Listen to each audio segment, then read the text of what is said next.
요나는 물고기 뱃속에서 하나님을 향해 무릎 꿇고 회개하고 기도했습니다. 요나는 물고기 뱃속이 스올의 뱃속이다, 산의 뿌리라 라는 표현까지 써가면서 자신의 가장 절망적인 상황임을, 가장 밑바닥인 상황임을 표현하며 하나님께 무릎 꿇고 기도했습니다.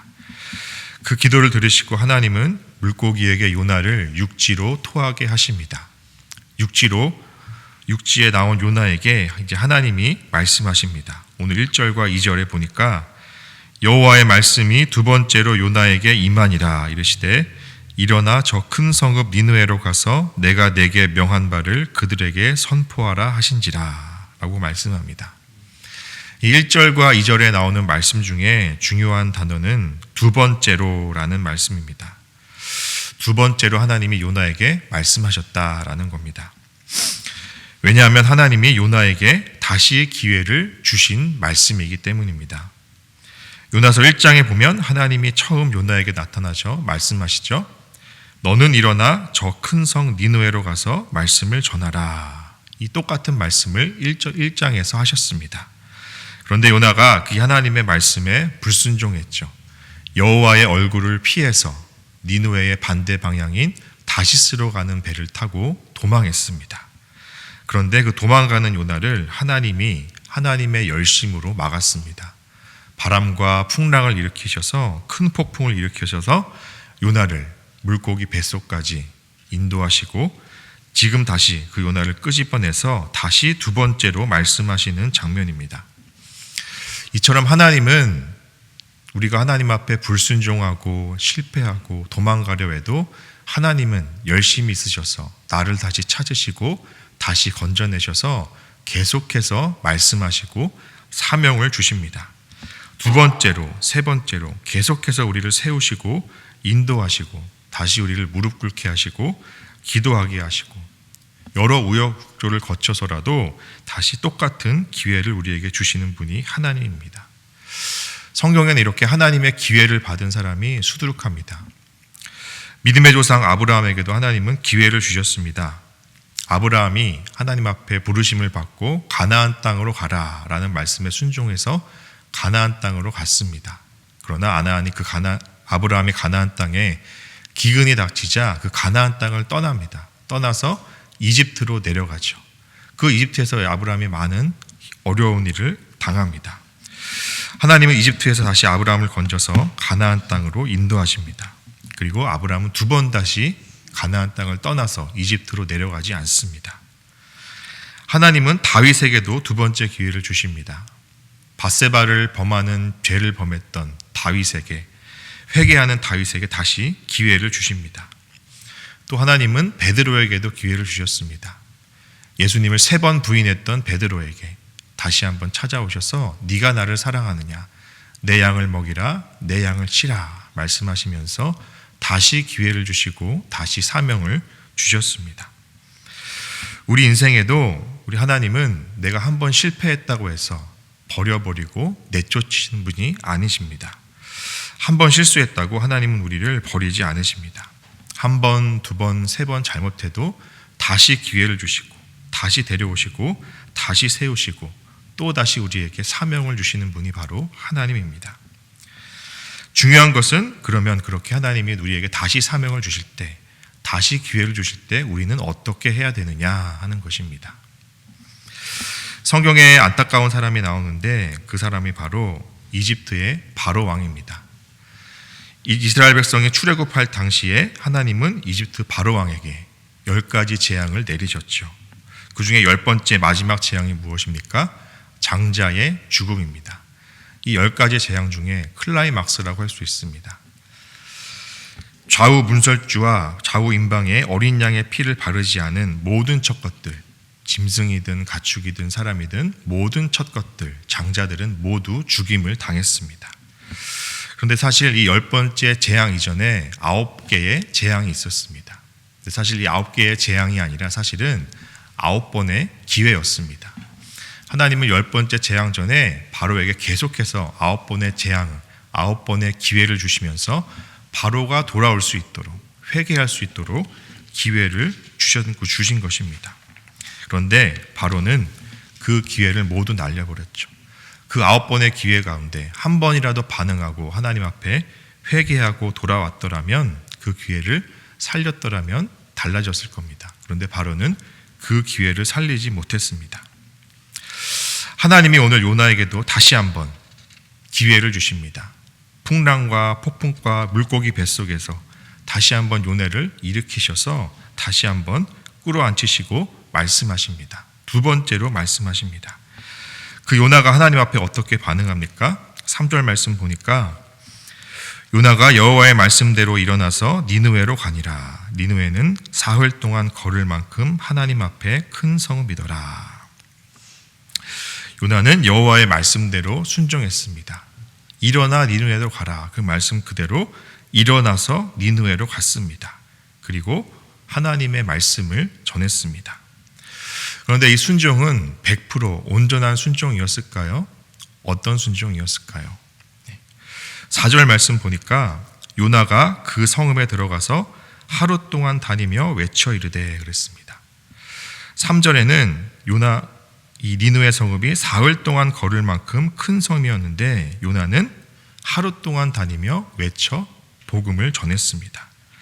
사흘 동안 다녀야 될 길을 하루만 정했다. 수치적으로 보면 3분의 1입니다. 3분의 1 정도의 순종을 한 겁니다. 요나의 마음속에는 아직까지 이 니느웨 사람, 아시리아 사람에 대한 미움이 남아있던 것 같습니다. 내가 꼭 복음을 전해야 되냐라는 그런 미련이 남아있지 않았나 싶습니다. 하나님이 기회를 주셔서 그 말씀에 순종하긴 했지만 어쩔 수 없이 가는 마음도 있었던 것 같습니다. 우리도 전도를 해보신 분들은 알겠지만 이 마음에 하나님을 사랑하는 마음이 없으면, 영혼들을 향한 구령의 열정이 없으면 전도하는 시간이 얼마나 더디게 가는지 모릅니다. 사흘 길을 가라고 하나님이 말씀하셨지만 사흘 길을, 하나님의 영혼을 향한 이 마음이 없으면 사흘 길을 다 채우지 못하고 하루만 채울 수밖에 없는 그런 전도가 되고 맙니다. 그 마음의 열정과 뜨거움이 없으면, 온종일 하나님을 향한 사랑으로 전도할 수 없는 것입니다. 그러나 영혼을 사랑하는 마음이 있으면 시간이 금방 갑니다. 시간이 가는 줄도 모르고 피곤하지 않습니다. 그런데 요나는 지금 니느웨 성을 향한 사랑의 마음이 충분하지 않았던 것 같습니다. 그래서 사랑하는 마음이 없으니까 그냥 하루만 하고 그쳐버린 것입니다. 그런데 놀라운 일이 벌어집니다. 5절 말씀 보니까 니느웨 사람들이 하나님을 믿고 금식을 선포하고 높고 낮은 자를 막론하고 굵은 베옷을 입은지라.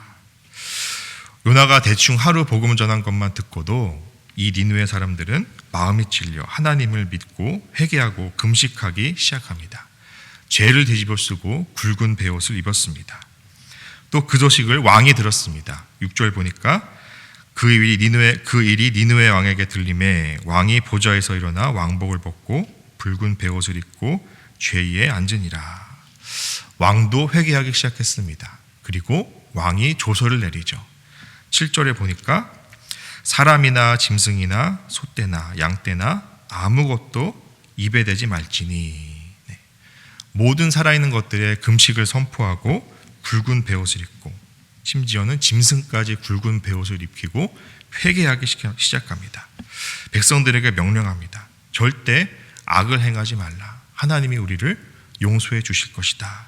온 나라가 회개로 하나님 앞에 하나가 되었습니다.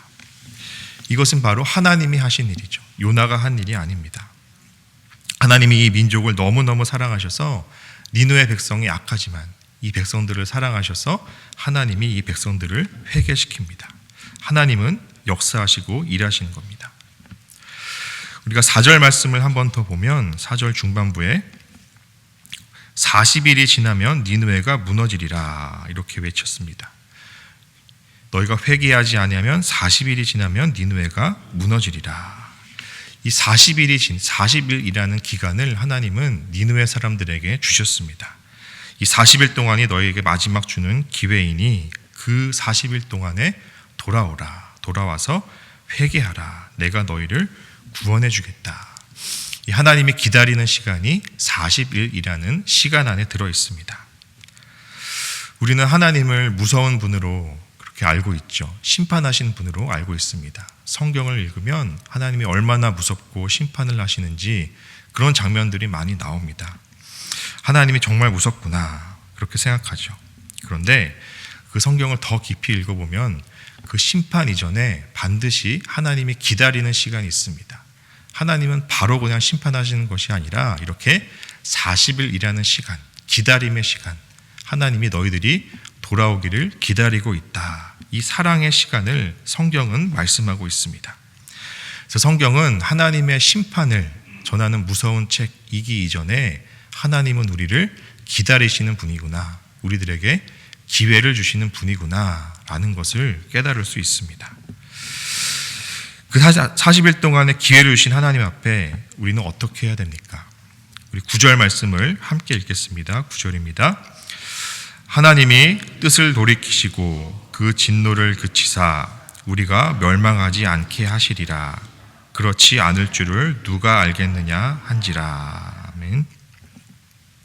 이 40일의 기간을 니느웨 백성들은 잘 활용했습니다. 온 백성들이 굵은 베옷을 입고 회개했습니다. 회개의 기간으로 온 국민 어느 한 사람 놓치지 않고 망하는 사람이 없도록 왕이 조서를 내리고 다 회개에 동참시켰습니다. 이 기간 동안 그들은 하나님 앞에 회개를 했고 그 40일의 기간을 잡았습니다. 말씀을 맺겠습니다. 하나님이 불순종한 요나에게 다시 한번 말씀하십니다. 두 번째로 말씀하셨습니다. 다시 기회를 주십니다. 요나는 그 말씀에 순종했습니다. 일어나서 니느웨로 가서 복음을 전했습니다. 그러나 그 순종은 온전하지 못했습니다. 개인적으로 저 자신을 봐도 하나님께서 3일 길을 가라고 하시는데 3일 동안 열심히 일하는데 열심을 다하지 못하고 대충 하루만 하고 그냥 게을러질 때가 있습니다. 저 자신을 봐도 목회자로서 게으를 때가 한두 번이 아닙니다. 죄에 대해서도 마찬가지죠. 은밀한 죄, 생각으로 짓는 죄, 죄에 대해서 투쟁하지만 싸우려고 하지만 넘어질 때가 있습니다. 쓰러질 때가 있습니다. 그러나 하나님은 그렇게 쓰러질 때도 우리에게 다시 한번 기회를 주십니다. 우리가 실수하고 실패해도 한 번의 잘못으로 너는 이제 끝이다, 내가 너를 버린다 하지 않으시고 다시 부르시고 세우시고 인도하셔서 두 번째로 말씀하시고 기회를 주십니다. 다시 사명을 주십니다. 이 새벽에 우리들에게 기회를 주시는 하나님 앞에, 다시 한번 사명을 주신 하나님 앞에, 하나님, 내가 다시 하나님과 함께 일어서겠습니다. 다시 사명을 위해 달려가겠습니다. 기도하시기 바랍니다. 다시 기회를 주신 하나님 앞에 감사하면서 애통해하며 엎드려 기도하고 다시 한번 나 자신을 정직하게 돌아보고 거기서부터 고치고 회복하여서 100% 온전한 순종으로 하나님 앞에 나아가는 저와 여러분 되기 바랍니다. 기도하겠습니다.